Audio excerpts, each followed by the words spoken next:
During the summer of 1811, after the Louisiana Purchase, James Madison decided to lead the American people to settle in the almost unknown land west of the Appalachians.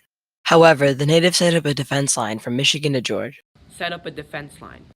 William Harrison, the Major General of the American Army, responded with 900 troops of militia and infantry to take the land so treasured by the Shawnee Indians.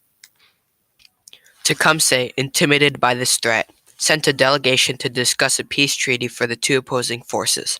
Set up a meeting with William Harrison. With this news, Harrison and his men camped on a small plateau near the Indian village. I told the Americans we're going to write a peace treaty, but guess what? I'm going to kill all of his men. Not fully trusting Tecumseh, Harrison placed his men in a rectangular defensive formation. Alright guys, they're probably gonna attack us in the middle of the night, so get a gun and a bayonet.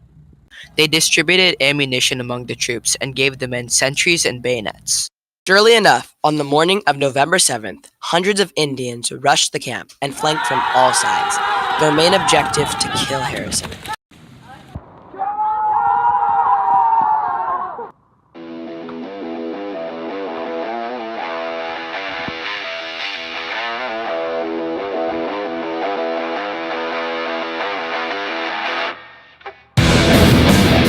The battle ended up progressing for almost 2 hours. In the end, though, the Americans ended up on top, with not too many casualties. Lieutenant Charles Larby, a survivor from the battle, described what would have happened if the Indians had won the battle. The army were informed that Tecumseh was determined to burn alive all prisoners. Nothing more was expected than a tormenting and painful death.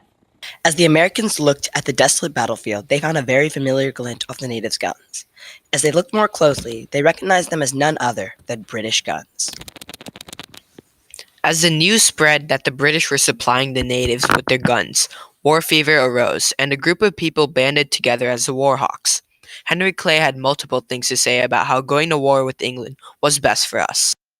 The militia of Kentucky are alone to place Montreal and Upper Canada at your...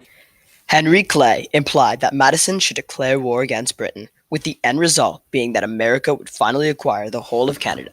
With Clay's pressuring words, Madison gave in and finally began the War of 1812.